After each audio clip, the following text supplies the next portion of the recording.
Muy buenas tardes, bienvenidas, bienvenidos a este acto en el que vamos a presentar la novela titulada Eras la noche, del autor asidonense Ramón Pérez Montero, que está publicada recientemente en la editorial sevillana Libros de la Herida. Mi nombre es José María Gómez Valero y tengo el gusto de dirigir esta editorial, Libros de la Herida, desde su fundación en el año 2005, editorial que dirijo junto al también escritor David Eloy Rodríguez. Muchísimas gracias a todos por su asistencia, por su compañía. Muchísimas gracias también a las personas que nos acompañan en la mesa, a las que luego daré la palabra y presentaré con más detalle: Juan Gómez, Jesús Núñez y, por supuesto, el protagonista de este acto, Ramón Pérez Montero, autor del libro. Muchísimas gracias al Ayuntamiento de San Roque por su hospitalidad, por su acogida a este acto, y no solo eso, sino quizá lo más importante, por su dedicación a esta labor tan necesaria como es la recuperación de la memoria histórica y hacer un trabajo intensivo, activo, justo y honesto como están haciendo. Enhorabuena por la celebración de esta jornada y por echar a andar iniciativas como estas, tan necesarias, como digo, en estos tiempos tan confusos y tan raros que vivimos, ¿no? Gracias también a los organizadores de las jornadas, por supuesto, junto a la Comisión de Memoria Histórica del Ayuntamiento, a la Casa de la Memoria La Sauceda y también al Foro por la Memoria del Campo de Gibraltar. De veras, enhorabuena por el programa tan hermoso que nos han ofrecido desde esta primera hora de la mañana, con la ofrenda en el cementerio y con los actos que hemos tenido oportunidad de compartir en estas horas, como la exposición que se ha inaugurado o el acto que justo acabamos de tener la oportunidad y la suerte de escuchar. Como les decía, yo voy a hablar muy brevemente, pues los protagonistas son las personas que tengo a mi derecha. Simplemente comentarles que Libros de la Herida, como les comentaba, comenzó su andadura en 2005, nace en Sevilla. Llevamos ya 16 años publicando libros, lo que consideramos buenos libros, libros que nos apasionan, libros especiales, en distintas colecciones de poesía, de narrativa, como es este caso, colección de ensayos, de literatura infantil, de pedagogía musical, de literatura flamenca y popular, en fin, múltiples aventuras en las que nos hemos ido metiendo y enredando con buenos compañeros durante estos años, y ahí seguimos. Hoy lo que nos trae aquí, lo que nos convoca, es este libro que tuvimos la suerte de publicar hace unos meses, este libro de Ramón Pérez Montero, nuestra colección titulada Narrar Contracorriente, y estamos infinitamente orgullosos de poder contar con Ramón y con la novela Eras la noche en nuestro catálogo. Las cosas que nos convencieron desde un primer momento, desde que Ramón Pérez Montero llamó a nuestra puerta, a la Casa de Libros de la Herida, y nos hizo llegar este manuscrito, lo primero que nos gustó fue precisamente el motivo que hoy nos convoca aquí, que es un libro que desde la ficción, desde la literatura de ficción, desde el mundo de la novela, intenta hacer justicia a unos hechos históricos reales, vinculados con nuestra memoria de nuestra terrible y cruel guerra civil, que no acabó, como sabemos, en el año que terminó, sino que duró mucho y todavía dura de muchas maneras, ¿no? Porque hay muchas cosas que debemos seguir resolviendo. Eso nos encantó porque en Libros de la Herida ha sido siempre un tema que, por cuestiones ya personales, independientemente del tema editorial, nos ha tocado muy de cerca y siempre hemos tenido un especial interés en estos temas. Eso nos llamó la atención, lo leímos con muchísimo gusto, el manuscrito, y a partir de ahí entramos en una valoración ya literaria y nos convenció sobradamente, y por eso lo decidimos editar, la enorme calidad literaria que atesora la escritura de Pérez Montero, algo que nos sorprendió, puesto que no conocíamos en aquel entonces su obra, ni nos conocíamos personalmente siquiera. Eso nos impresionó y somos una editorial que llevamos muchos años trabajando, como les decía, pero nuestro catálogo es pequeño. Y es pequeño porque tomamos decisiones muy concretas y cuidamos mucho cada libro que publicamos. Intentamos hacer un catálogo muy mimado y cuidado.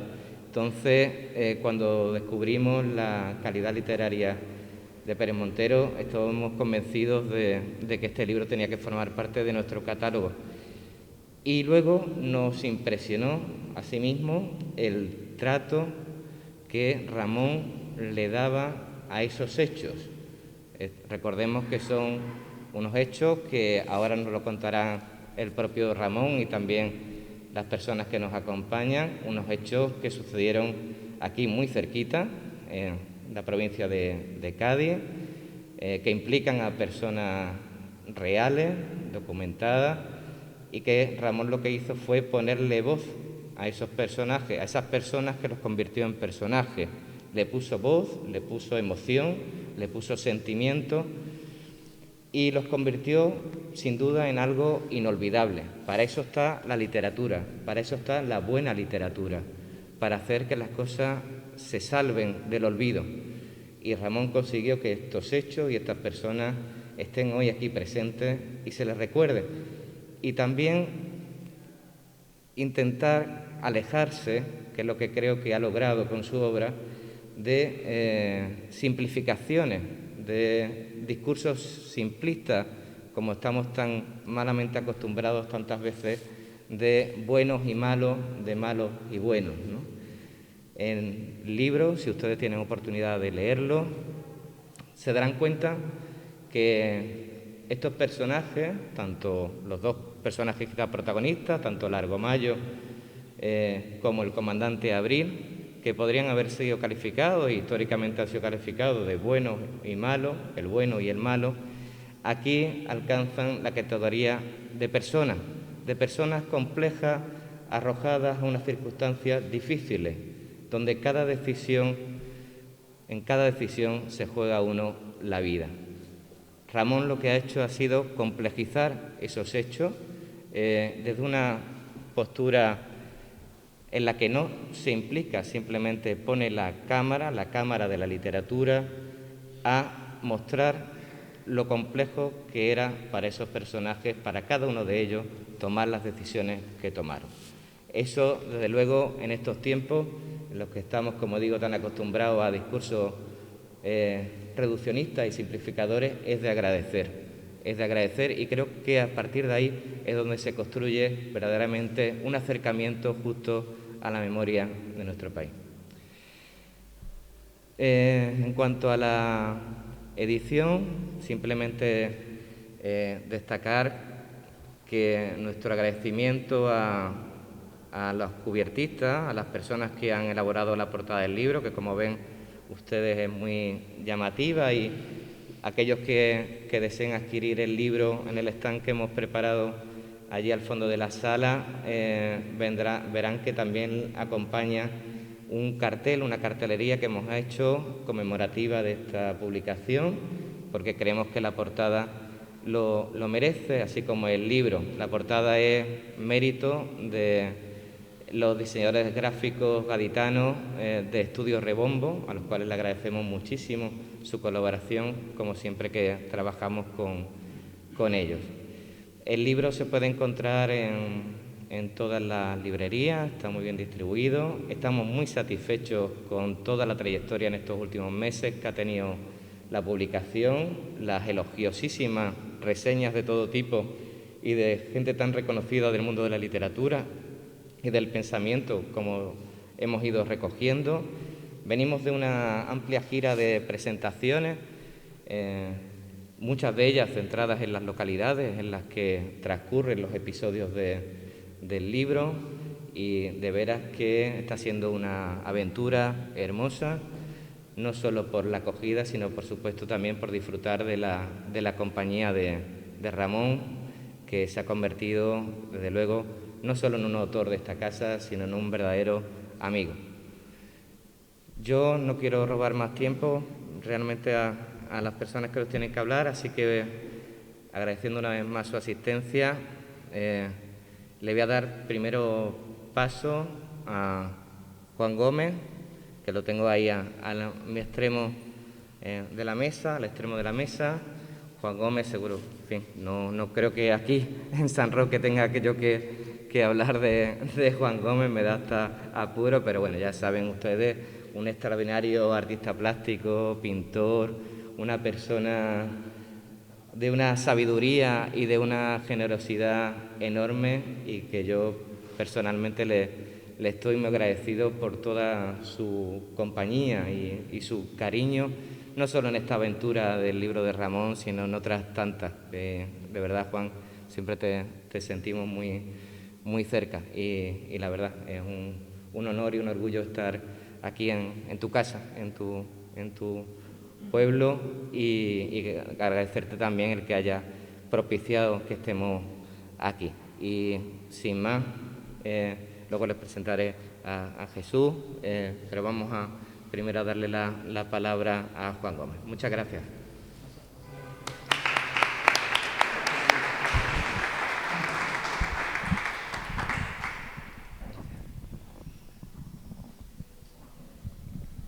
Señora concejala de Cultura, la otra concejala de Fiestas, que además fue alumna mía y de la que tengo un recuerdo muy bueno. Yo voy a hacer una breve reflexión, no crítica literaria, porque yo no soy crítico literario, pero unas reflexiones estrictamente literarias sobre la obra que hoy presentamos. Pero antes quiero hacer un pequeñito paréntesis, porque estando en San Roque y hablando de la guerrilla antifascista, es necesario recordar algunos nombres. El principal de ellos, Francisco López Herrera, Kiko, que estuvo activo en esta guerrilla, que fue un amigo personal, y la imagen de Kiko paseando por la calle de la mano de Ana, su compañera, que lo estuvo esperando 30 años hasta que salió del penal de Burgos, era muy emocionante, y él era un hombre que, a pesar de lo que había vivido, nos daba una lección diaria de ecuanimidad y de generosidad. Por tanto, tengo que mencionarlo. Pero si hablo de Kiko, tengo que mencionar necesariamente a uno de los jóvenes con más talento que ha dado esta ciudad, Rubén Pérez Trujillano, que ejerció sentimentalmente de nieto de Kiko. Y este chico es un excelente investigador, una persona dotada de una gran inteligencia, y escribió junto a su padre, Antonio Pérez Girón, hizo un retrato formidable en un libro dedicado a él, de la personalidad y de las vicisitudes tan extraordinarias que vivió Kiko. Y también quiero citar, no con menos cariño, al coronel Enrique Vega, que está aquí presente, al que nos unen lazos familiares de una gran amistad, porque él fue quien publica dos artículos dedicados a la guerrilla de esa época, y una aproximación a la figura de Kiko que me conmovió profundamente cuando tuve la suerte de leerlo. A todos ellos, muchísimas gracias. Mire, en el asunto literario, estrictamente literario, yo siempre recurro a Juan Ramón Jiménez, que es una figura indiscutible y en mi humilde persona un verdadero maestro, no solo en materia artística. Y él reflexionaba sobre la creación literaria, y ahora viene muy bien acordarnos de lo que él dejó escrito, porque vivimos en una época en el que solo interesa el consumo rápido y el beneficio. Y entonces se confunde valor con precio, y actualmente en todas las expresiones artísticas estamos denotando una rebaja muy importante en aspectos de calidad, de producción. Se va a una literatura de consumo, ya no un bestseller, sino algo todavía más comercial. Ese afán comercial claudicará porque no tiene ningún sentido y además va completamente en contra de la literatura y del arte. Pues Juan Ramón decía que aquellos escritores que hablan de la realidad desde un punto de vista de la descripción, del mero contar, esos podían incluso escribir muy bien, pero eran unos simples literatos, era el calificativo, unos simples literatos. Sin embargo, aquella mujer o aquel hombre que se atrevía a sondearse él a través del asombro de lo que había que sondear de la realidad, esos eran los poetas. Y que los verdaderos escritores son poetas. Este es el caso de Ramón Pérez Montero. El gran dilema de esta obra está entre dos conceptos, ficción y realidad. ¿Cómo se distingue una cosa de la otra? Y pondré un ejemplo que es muy gráfico en lo que se refiere al campo mío, el de los artistas plásticos, en el que durante, no décadas, sino durante siglos, se consideraba que la calidad de una obra de arte estaba en función del parecido exacto con la realidad. Eso se ha manejado durante muchísimo tiempo. Y Goethe, el gran poeta alemán, con la perspicacia que lo caracterizaba, estaba totalmente en contra de este aserto y tenía una expresión de ese pensamiento de la siguiente manera. Decía él: si yo pinto a mi perro exactamente como es, tendré 2 perros, pero no una obra de arte.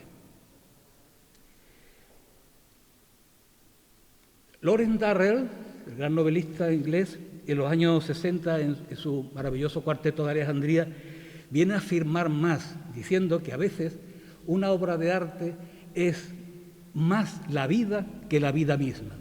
De manera que el gran dilema aquí para el narrador, en el caso de Ramón, es qué se hace con la representación de una historia basada en hechos reales, como Jesús nos va a explicar las circunstancias históricas y los sucesos tan terribles que se vivieron.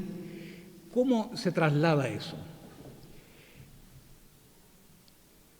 Siguiendo el paradigma de Juan Ramón y lo que Durrell afirma, el novelista ha de ser fundamentalmente un poeta y tiene que manejar unos materiales que son la ficción, la realidad, lo histórico, lo mitológico, y eso crea unas capas en el terreno que hace que el poeta, con esos materiales, interprete la realidad, no queriendo reflejarla exactamente para no tener 2 perros, pero sí para expresar su mundo interior y el mundo espiritual que sobrevuela y que anima a las circunstancias que se están contando.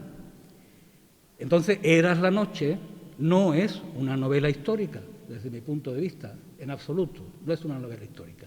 Es un texto fundamentalmente poético. ¿Qué ocurre con Ramón? Pues Ramón lo que hace, esos perfiles de realidad a los que se va a referir Jesús, pues hace una especie de difuminado, de manera que encaje en un artefacto literario. A fin de cuentas, una novela o un poema es un artefacto, es un objeto que tiene unas características especiales, que tiene una misión interior que es la de aproximarse a la orilla de los significados, de manera que nos cause al lector una resonancia que nos pueda ayudar a comprendernos, comprender lo que nos rodea y también a recibir cierto consuelo al que tenemos derecho ante los enigmas de la muerte, ante los porqués de la violencia, entre otras grandes cosas. A esa mezcla que he dicho es lo que aquí hay psicólogos, Jung llamaba el inconsciente colectivo, del que ninguno podemos resarcirnos. Eso actúa sobre cualquier sujeto. El otro aspecto muy interesante de la novela de Ramón es su estructura, a la que me voy a referir luego. El fondo de la historia, de los acontecimientos de la historia, es la guerrilla antifascista de la que se dará noticia histórica, y es la historia de una delación, de una enorme traición producida por una persona que se llamó Francisco Fernández Cornejo, de Medinasidonia, nacido en el 10, y el comandante Abril, que era un guardia civil de la República, de ideales libertarios, Bernabé López Calle, nacido ya en 1899 en Montejaque, una figura idealista y un personaje que ahora yo daré algunas pinceladitas, pero tendremos una información más precisa tras mis palabras. De fondo, también una gran traición, como supuso el alzamiento militar, la sublevación militar del 18 de julio del 36. Ramón, ante estos años de trabajo y de investigación y en el montaje de la historia, él no toma partido. Lo único que hace es tirar de un hilo, de un ovillo, buscar mucho documentación de investigadores y saber qué era lo que sucedía, pero él no habla, como señaló José María, ni de bueno ni de malo. Él tira de eso y va contando lo que sucede. Y lo que es más importante, va poniéndole palabras a los personajes de la novela. Pero hace algo tremendo, que yo no sé si él era consciente cuando lo escribía, es que al lector, a los lectores, nos coloca en una situación muy incómoda, porque nos hace testigos de lo que él está ficcionando, nos hace testigos. Y nosotros somos los que realmente montamos la estructura de la novela y sondeamos sobre el sentido último de la novela, que cada uno de nosotros encontrará uno u otro. Lo hace además con un lenguaje claro, directo, sin concesiones. De tal manera que la historia la cuenta en una estructura que está vinculada a las vanguardias literarias del siglo XX, que consiste en que él lo que hace es 149 secuencias, 149 textos que van identificados por una fecha. En cada una de esas secuencias cuenta aspectos de lo que sucede, entre el Largo Mayo, la guerrilla, las consecuencias sociales, la vida cotidiana del campesinado, el miedo, la miseria, el hambre. Cada episodio lo agrupa en 37, forma la primera parte, otros 37 forman la segunda parte, 38 la tercera parte. Pero no hay una continuidad lineal, tradicional, no hay una presentación, un nudo y un desenlace, no. Uno lee esos fragmentos y uno mismo, ante ese puzzle, el lector, va poniendo cada pieza en su sitio según su capricho. Yo he llegado incluso a barajarlos, ¿no? Y lo lees de esa manera. Lo puedes leer desde el primer fragmentito hasta el último. Lo puedes empezar por cualquier parte. Al final, también puedes leerlo, que también es interesante, por la ordenación temporal de cada uno de esos fragmentos. Al final, tú mismo montas el puzzle y tú mismo sacas tus propias conclusiones y tú mismo resuelves cuál es el orden de esa estructura aparentemente fragmentaria, porque realmente lo que él presenta es una obra coral, es un friso de acciones, de personajes y de sucesos. Hay que destacar también el uso del lenguaje. Ya he dicho como así en 4 frases lo directo y lo contundente que es. Son frases cortas, sentenciosas. No hay una sintaxis, no hay ninguna complejidad estilística. Tiene un registro del español que es verdaderamente impresionante, un altísimo español. Recupera un patrimonio de vocabulario y de léxico, tanto del mundo culto, pero fundamentalmente del mundo popular, de una riqueza excepcional. Muchísimas de esas palabras las conoceremos todos los que hayamos tenido conexiones con el mundo del campesinado, particularmente andaluz, pero para otros les sonará completamente como nuevo. El habla popular lo refleja de una manera brillantísima, pero también lo hace con los documentos oficiales, el lenguaje de la Guardia Civil en sus atestados y sus informes. Eso están, bueno, es que muchos de ellos, yo digo, ¿serán auténticos o lo ha ficcionado? Porque realmente eso se pone en duda, pero en el lenguaje de los atestados eso es una cosa extraordinaria. Las propias diligencias judiciales de los tribunales está perfectamente hecho. Y en ese cúmulo de lenguaje uno empieza a encontrar otros hilos que te ponen en conexión con, por ejemplo, hasta qué punto él ha incardinado su lenguaje con los clásicos. Porque este largo mayo que traiciona a la guerrilla para salvar la vida, este mayo que acabó muriendo siendo un trabajador de las instalaciones portuarias en Puerto Real, este largo mayo, su padre le dice una frase como esta. Dice él que le dice, pero es seguro que se lo dice, ¿no? Porque le dice: nada ganamos con querer cambiar nuestro sino. Claro, usa la palabra sino, eso es el ananqué o la moira de los griegos antiguos. Es la fuerza cósmica sobrenatural que domina la vida de todos los individuos, incluidos los propios dioses. Es el fatum, el hado de los romanos, y es el sino, el destino de nosotros. De manera que conecta con Sófocles, con la tragedia, pero también esa es una frase muy propia de Bernarda Alba, ¿no? Como se dirige particularmente a Adela en la casa de Bernarda Alba. Ese lenguaje está barnizado con un lirismo de una fuerza muy importante que afecta al lector. El comandante Abril, que sigue siendo recordado como una especie de héroe en su Montejaque, dice en un momento, le pone en la boca en un momento esta frase que a mí me conmovió. Dice: la boca nada más puede hablar de lo que le sobra al corazón. Eso se lo puede decir más estrella a Ítalo Dispali en Luces de Bohemia. Eso clava en Luces de Bohemia. O hace una descripción como esta que recuerda a Goya, ¿no? al realismo ese extraordinario de Goya. Ha caído un hombre ha caído en el campo herido y lo describe. Muchos recordaréis que en el campo se trabajaba con una faja negra, ¿no? para no quebrarse, se decía, ¿no? Y dice: en el paño negro de su faja guarda el herido una algarroba nacarada con una afilada hoja de acero.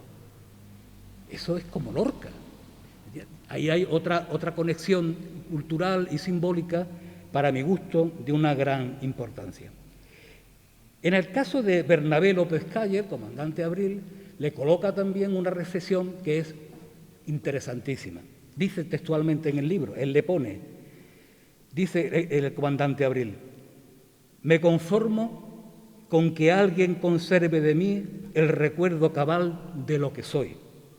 Me ha tocado a mí el gritar en la soledad de estos montes y no es otra cosa lo que hago, porque no hay palabras más vergonzosas que aquellas que uno calla.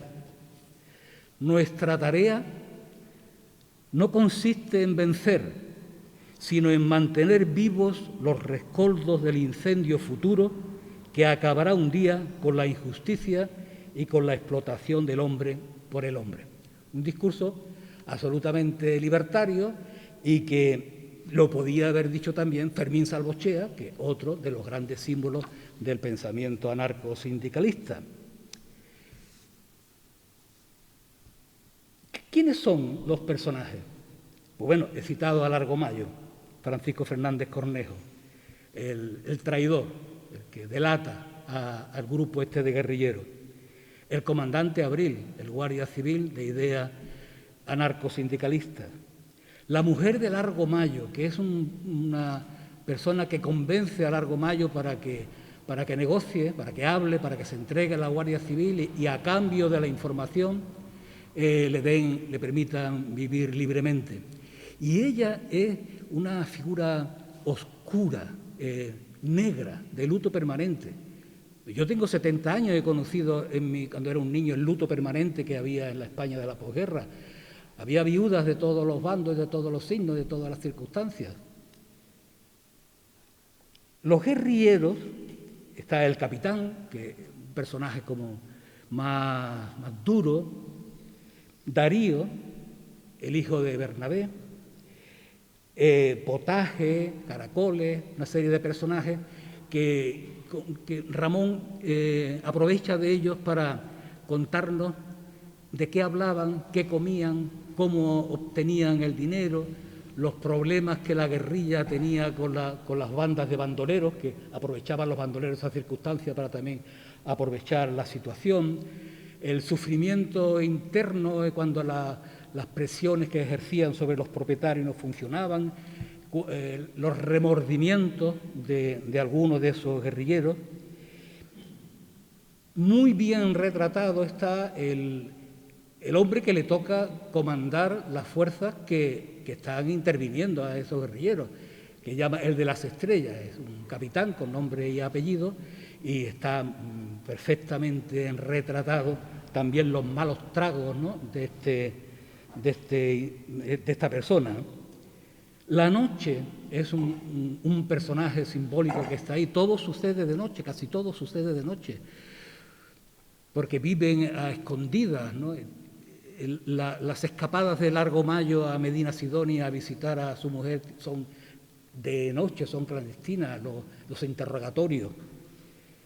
De manera que la noche es un personaje de una gran importancia y simbólicamente pues, podríamos extendernos de la importancia de esa idea de la noche.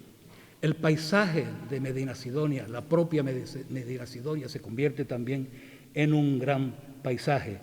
Y por último, el otro gran personaje que yo señalaría es el lenguaje. Cuando uno termina de leer esto, queda demolido, porque el retrato de la época es sencillamente terrible. Yo no soy capaz de hacerme cargo en mi aparato emocional qué sería una cuerda de presos, ¿no? O qué se sintió en San Roque el 28 de julio cuando una columna anarquista de Málaga entró aquí matando gente, que Carlos Castilla del Pino narra muy bien esa situación porque, entre otras cosas, mataron a sus tíos. O qué sucedía aquí en San Roque cuando se cerraban los postigos a la caída de la tarde y se esperaba que se oyeran los disparos de los fusilamientos, cuando ya habían visto pasar las cuerdas de presos, ¿no? Eso está dicho ahí, está implícito ahí, ¿no?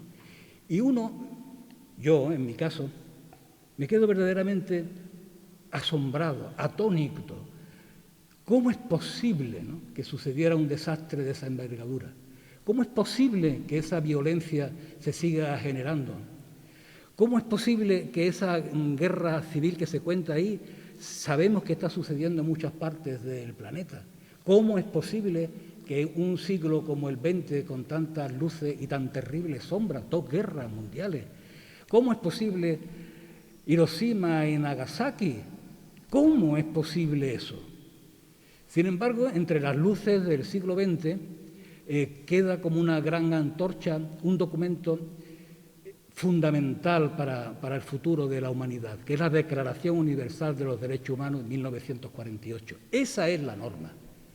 Esa es la norma, porque una sociedad sin norma que establezca sus propios mecanismos de orden social es una sociedad esquizofrénica, eso no conduce a ningún sitio.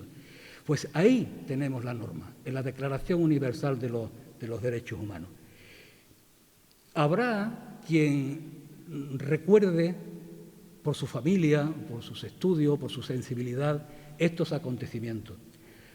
Hay también quien no sabe nada de estos acontecimientos. Poca gente sabe que, y ha sido estudiada por Antonio Pérez Girón, que bajo el Club Gaviota hay una fosa con cientos de personas que están localizadas gracias al esfuerzo investigador de esta persona. Hace falta una reparación, hace falta establecer a la luz de la Declaración Universal de los Derechos Humanos una convivencia basada en la solidaridad, en la libertad, en la justicia y fundamentalmente en el respeto. Las escuelas tienen que actuar en ese sentido, porque al fin y al cabo la fraternidad es el fin último de cualquier aspiración de educación de la sociedad. Yo no quiero añadir nada más, pero como este es un acto literario, yo tengo que recordar que se fueron 3 personas maravillosas, el gran poeta Félix Grande, por cierto, hijo adoptivo de San Roque, su esposa Francisca Aguirre y su hija Guadalupe, 3 voces poéticas fenomenales. Y este año se ha ido Joan Margarit, en febrero, en mayo José Manuel Caballero Bonal, en mayo también Francisco Brines, que eran amigos muy queridos y también personas que querían a San Roque y admiraban a San Roque porque habían participado en el aula de literatura José Cadalso y sabían apreciar el esfuerzo del ayuntamiento de esta ciudad por la difusión y la promoción de la cultura. Y no quiero ya, creo que es suficiente. Muchísimas gracias por vuestra atención.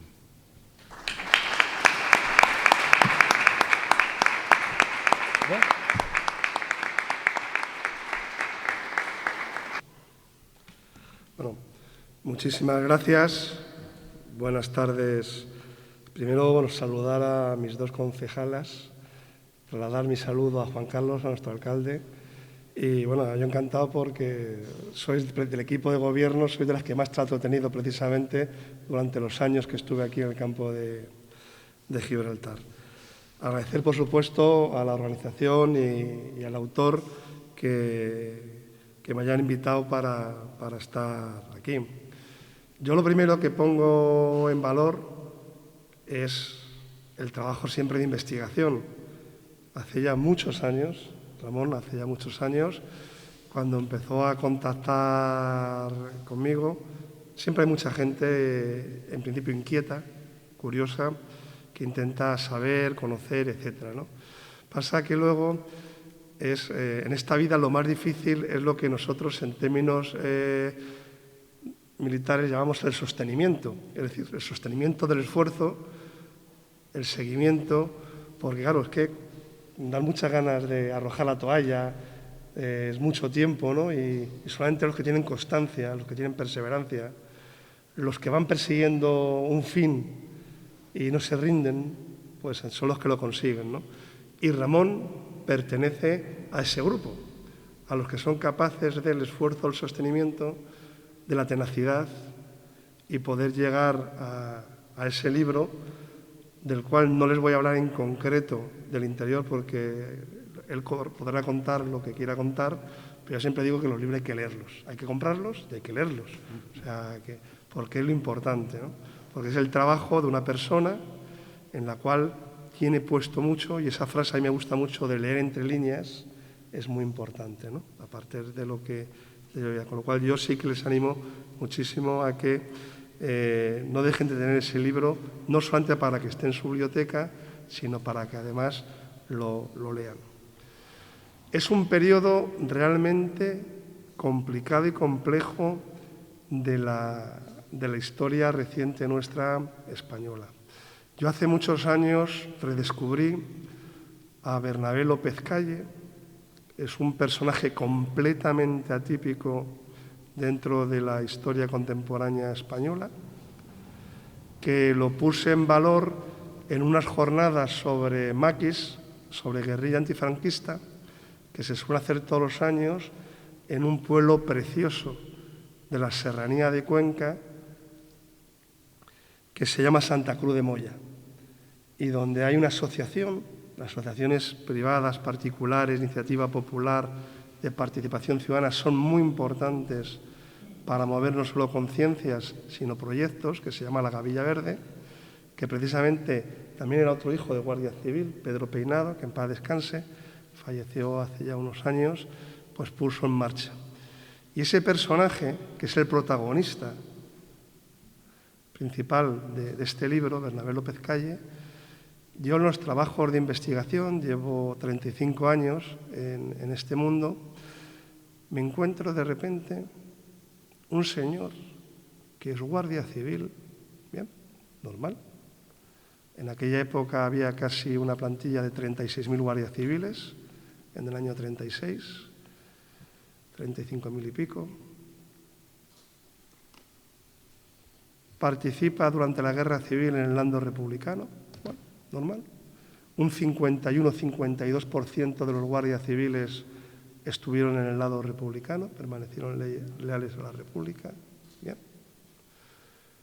Hace carrera dentro del Ejército Popular de la República y de las milicias. Bien, hay más casos. Llega al empleo de comandante mayor, que es el empleo asimilado a comandante que había en las milicias. Y cuando termina la guerra, los procesos de depuración, la cárcel, la prisión, la expulsión, el hambre, la represión, etcétera, etcétera, este hombre se echa al monte. No fue el único guardia civil que se echó al monte, pero es uno de los poquísimos guardias civiles que al terminar la guerra se echa al monte. Y uno dice, 3 años de guerra, con las circunstancias de dureza, de hambre, de miedo, de tragedia que hay ahí. Y no ha tenido suficiente. Porque es un hombre que, como nos han explicado hace un momento, tiene sus ideales. Pero es que encima tiene unos ideales que es la antítesis del principio de la Guardia Civil. La Guardia Civil se crea para defender el orden y la ley, la propiedad privada.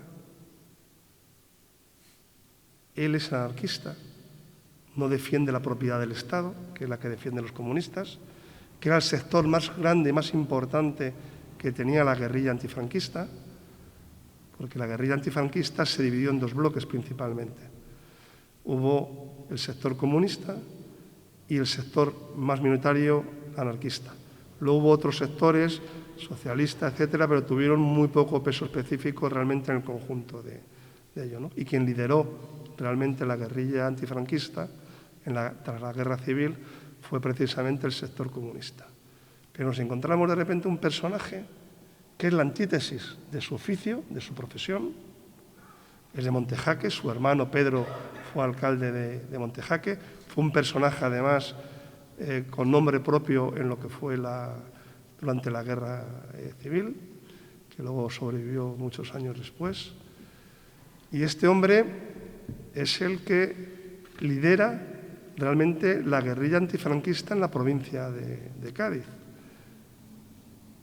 Hace una especie de pacto con la guerrilla comunista, donde al frente uno de los que dirigen la guerrilla comunista aquí en la provincia de Cádiz es otro guardia civil, con el cual sus relaciones personales eran bastante regulares, vamos a decirlo de esa forma. Y además, cuando se echa al monte, Bernabé se lleva a su hijo que además termina también de una forma trágica y también por culpa de otra traición, también realmente, ¿no? Y porque su hijo, bueno, pues termina de una forma realmente trágica. Y yo, mezclando por un lado esa deformación profesional que uno puede tener, por razón corporativa, esa parte de formación académica como historiador, más toda esa labor de investigación. Realmente es un personaje que si hubiéramos estado en Estados Unidos, estoy convencido que Hollywood le hubiera hecho una película, pero seguro, seguro. Pasa que en España somos como somos y entonces preferimos hablar y escribir o admirar a gente de fuera y no escribimos, investigamos y contamos la historia. Ese dar voz, que es lo que hace personas como Ramón, a quienes ya no la tienen y nunca la tuvieron realmente, ¿no? No tienen oportunidad, ¿no? Allí de ello. Y es un personaje realmente interesantísimo desde el punto de vista sociológico, desde el punto de vista psicológico también, desde el punto de vista humano, desde el punto de vista ideal tremendo. Y como han pedido que hable un poco, y pues no quiero extenderme mucho porque por las horas que son, pero sí les voy a poner un poco en situación. La posguerra, por supuesto, fue muy dura. Ninguno de los que estamos aquí teníamos edad adulta para haber vivido esa posguerra, porque todos hemos nacido cuando no teníamos razón de conocimiento de lo que era eso. Pero fue dura el hambre, la represión. Siempre se dice que el día 1 de abril del 39 no llegó la paz, sino que comenzó la victoria, etcétera. Pero fue dura porque se estaba librando al otro lado de los Pirineos la Segunda Guerra Mundial. Un sector de la población española estaba convencido completamente, empezando por el que había sido el último presidente de la República, el doctor Negrín, de que cuando terminara, y Azaña, cuando terminara la Segunda Guerra Mundial y aplastaran a las fuerzas alemanas e italianas, se cruzarían los Pirineos y se vendría aquí a España. Pero eso nunca llegó, nunca llegó. Y en 1944, a través del Valle de Arán, los que habían sido el maquis, porque el maquis no es una palabra española, es una palabra, como saben ustedes, francesa, del maquisard, del Monte Bajo, una palabra francesa donde participaron muchos españoles precisamente en el maquis francés, allí de ello. De ahí se coge porque digo, no es una palabra, la hemos absorbido, pero no es una palabra de origen español, ¿no? Y más de 4.000 efectivos de aquellos que habían estado combatiendo, primero en la Guerra Civil Española y segundo, durante casi 5 años en la Guerra Francesa contra los alemanes, vienen aquí a España. Y creen que van a tener un apoyo popular grande que no lo consiguen tener porque hay un sistema ya fuerte en ese momento y no tienen ni tienen los apoyos que cuentan. Y además, estas personas, pues yo he sido muchos años participando en las jornadas sobre guerrilla antifranquista en Santa Cruz de Moya, he podido hablar con muchos de los descendientes de aquellos y con algunos de los pocos supervivientes de aquello, ¿no? Y es que luego esta gente que participa 3 años de guerra civil, 5 años de guerra mundial, que a partir del 44-45 vienen aquí de ello, y se le suman algunos como Bernabé, porque Bernabé no llegó a participar en el maquis francés, no llegó a participar porque estaba metido, estaba preso aquí en España. Estas personas viven lo más duro que pueden vivir. Todos sabemos que vivimos en una provincia maravillosa, donde tenemos una sierra maravillosa, pero claro, una cosa es hacer senderismo, un rato, unas horitas, y luego uno cómodamente va a casa, se ducha, duerme caliente, etcétera. No, estas personas vivían en el campo, en unas condiciones realmente durísimas de vida, tenían que estar cambiando constantemente de asentamiento, de campamento, sin dejar pruebas ni rastro. Y luego, además, claro, la persecución constante de quien mejor conocía el terreno, que era precisamente la Guardia Civil. De hecho, el último enfrentamiento de Bernabé, alias Comandante Abril, es precisamente con los que fueron sus antiguos compañeros, ¿no? Y es realmente en unas condiciones muy, muy, muy duras y difíciles. y Bernabé aguanta hasta el año 49. Es decir, que estamos hablando que este hombre que llevaba 13 años ya, que podía verse marchar como hicieron otros, hubo muchos aquí que lo hicieron, a través del Estrecho, a través de Gibraltar, para ir a Tánger principalmente, que fue uno de los sitios donde más hubo de acogida, y luego meterse en el protectorado francés, etcétera, etcétera, ¿no? Y en un momento determinado,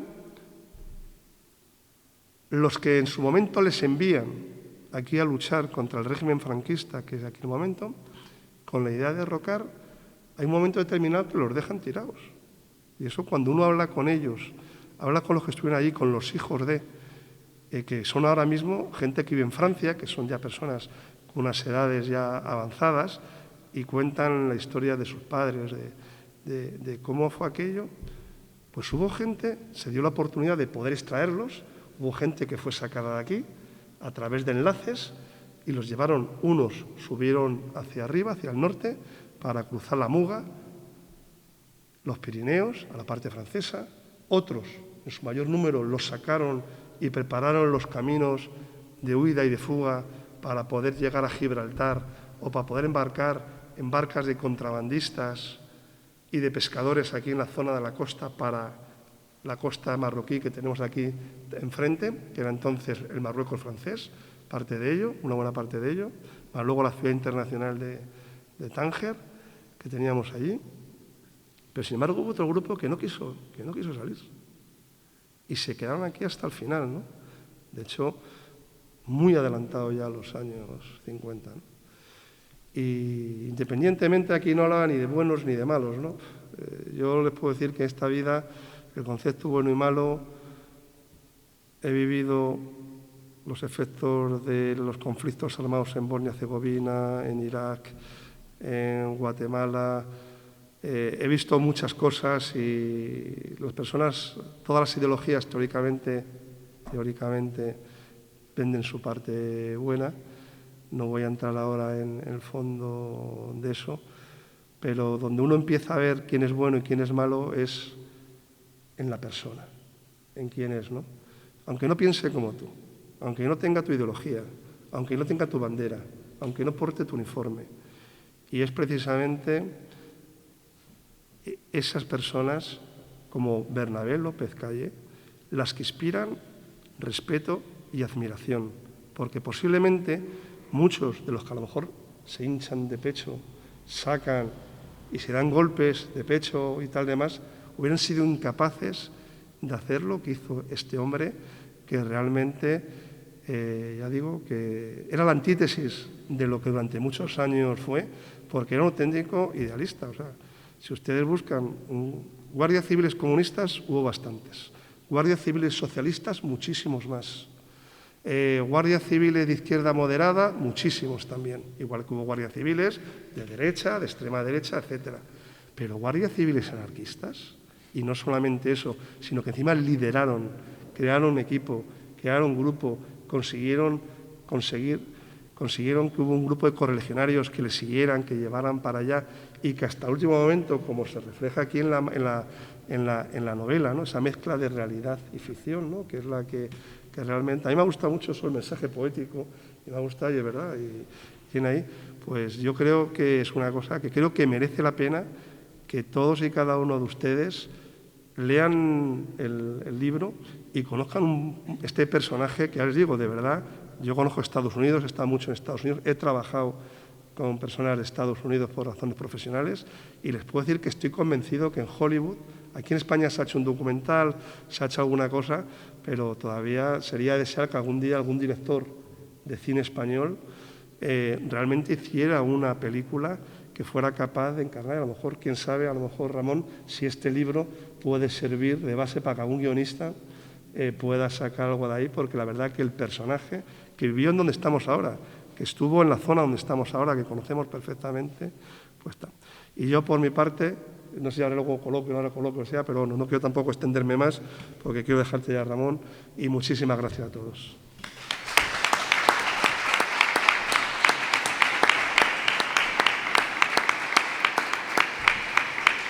Buenas tardes. Yo voy a hacer todo lo breve posible, porque sé que lleváis ya aquí 2 horas y media y estaréis un poco cansados. Entonces, yo creo que lo más importante se ha dicho ya. Quiero agradecer al Ayuntamiento de San Roque, en la persona de Ana, su concejala de Cultura, esta magnífica acogida que nos han hecho, y también a los amigos de la memoria histórica que han intervenido antes, porque me parece que su trabajo, que su dedicación a la recuperación de esa memoria es muy meritorio y justo. Entonces, yo, como Juan ha resaltado, no he pretendido hacer una novela histórica, no era mi intención, pero si puedo contribuir en algo con mi novela, pues ahí está mi contribución a la recuperación de esta memoria y a, como también se ha dicho, a ponerle voz a aquellos que no la tuvieron. A José María, pues ya le he agradecido bastantes veces, pero lo voy a hacer una vez más, la formidable acogida que le hizo a mi novela. Ya son muchos los actos en que hemos intervenido juntos, pero no me canso de agradecérselo porque estoy muy contento con ellos, porque son unas personas entusiastas de su trabajo, son absolutamente vocacionales, no trabajan por dinero, trabajan por amor a la edición, por amor a los libros, por amor a la literatura, y eso es muy importante. Ellos se están desplazando conmigo a todos los sitios donde presentaban la novela, y eso es digno de encomio, y por eso lo hago públicamente, el reconocimiento. Juan Gómez Macías dice que no es crítico literario, pero no sé qué pasaría si lo fuera, ¿no? Porque vaya manera que tiene Juan de leer los dobleces de las historias y extraer de ellos pues todo lo que ha sido capaz de extraer, ¿no? Juan, además de ser un gran artista, es un extraordinario lector, un poeta, y ante todo es una magnífica persona, un magnífico ser humano, y eso es lo que más le valoro. Me ha acogido en su casa, estoy aquí desde ayer, se ha prestado conmigo a todo, y yo, la verdad es que la persona de Juan me emociona mucho. Y le agradezco lo que ha hecho otra vez aquí esta tarde. Me estuvo acompañando el otro día en Tarifa, ha hecho doblete, y a lo mejor lo cojo para algún evento más. Y de Jesús Núñez, ¿qué decir? Pues yo creo que Jesús Núñez es el artífice de este libro, porque sin su figura este libro no se habría escrito. Como él ha dicho, hace ya muchos años yo fui recibido en la comandancia de Cádiz, en el antiguo cuartel, por Jesús en su despacho, y allí me atendió un joven comandante en aquella época que pues puso a mi disposición todo lo que tenía, toda la documentación que tenía sobre Bernabé López Calle y sobre algunos más, ¿no? Si la actitud de Jesús hubiese sido otra, si la actitud de Jesús hubiese sido escurrir el bulto y decir, este es otro pesado, ¿no? Como has dicho, ¿no? Que alguien que viene con mucho entusiasmo pero que se va a aburrir pronto, pues si la actitud de Jesús hubiese sido la de esquivarme, no recibirme bien o darme muy poca información, pues a lo mejor yo me hubiese aburrido, yo hubiese desistido en ese momento, porque no hubiese considerado mi intención lo suficientemente bien asentada. Pero cuando me recibió y me trató como me trató, yo dije, puedo estar haciendo algo importante. Ahora, cuando le he llevado el libro a la nueva comandancia, he sido recibido por un joven coronel, y espero que cuando este libro tenga continuidad, que estoy trabajando en ello, y nuevamente vaya a ofrecerle un libro, me encuentre con un joven general, por lo menos, que creo que se lo merece. Porque Si de algo estoy orgulloso de mi país, que no estoy orgulloso de muchas cosas, pero si de algo estoy orgulloso de mi país y de la democracia que disfrutamos, es de contar con personas como Jesús Núñez. Me parece que ponen el listón de la democracia a un nivel altísimo y le dan a nuestra democracia un valor inmenso. Ya habéis visto cómo es capaz de hablar con justicia, con reconocimiento, de una persona que es la antítesis de los valores que él defiende. Y sin embargo sabe reconocer su valor humano. Eso tiene un inmenso mérito, por lo menos para mí lo tiene y lo quiero poner de manifiesto. Hoy, como ha dicho José María, he visto que se ha publicado en la prensa, no me voy a resistir a decirlo, ¿no? En sus términos literales.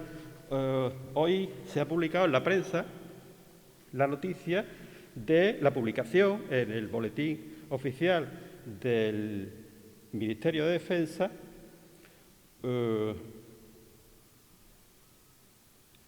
la concesión del premio que ha dicho del Marqués de Santa Cruz de Marcenado a Jesús Núñez. Y dice que este premio tiene por finalidad recompensar al militar que, de modo sobresaliente y cumpliendo eficazmente su servicio, haya cultivado a lo largo de su vida las ciencias o las artes militares, la aplicación militar de las civiles y se haya distinguido en la difusión de la cultura militar o contribuido relevantemente al engrandecimiento de ella.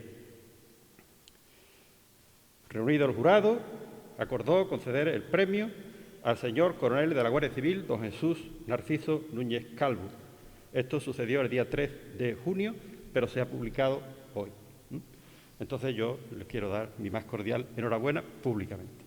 Pero aquí, Ramón, perdonas que hemos venido a hablar de tu libro. Sí, pero me parece que es de justicia reconocer tu figura.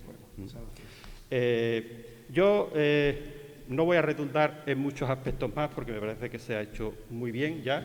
Solamente voy a leer un pequeño texto, un pequeño fragmento, que he extraído de una novela que estoy escribiendo ahora, estoy terminando de escribir ahora, que en alguna forma es continuación de esta, donde me planteo algunas cuestiones a las que Juan ha hecho alguna mención. Este fragmento de esta novela nueva, de un anticipo, lo he titulado La telaraña de la verdad, porque el novelista, como yo, cuando se enfrenta a una historia, se le abre un dilema épico, un dilema ético, un dilema moral.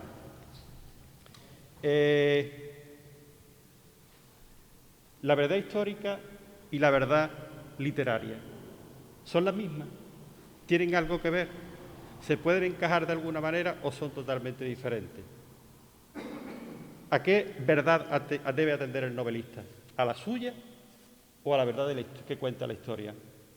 Es un problema bastante gordo, es un dilema bastante difícil de resolver. Y el novelista, en esta novela, que os voy a leer el fragmento, que es breve, hace la siguiente reflexión. Dice: la verdad, Padre, aparta de mí ese cáliz. Eso dice el novelista cuando se plantea a sí mismo tan espinosa cuestión. El novelista es un animal extraño que podría alentar sin ese oxígeno que llaman la verdad. Y lo escribo con mayúsculas. La verdad que le interesa es la que él mismo es capaz de crear con el tejido de la credibilidad de lo que narra. Construye la tela de su verdad sobre el vacío, como una araña que teje a partir de los puntos de anclaje de su propia imaginación.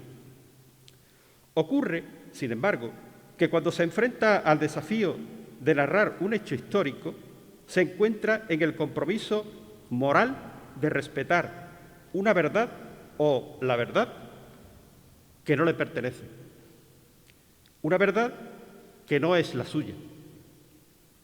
Se impone a sí mismo unas cadenas que le impiden su acostumbrada libertad de movimientos imaginativos y lo mantienen atado al rigor de los relatos históricos precedentes.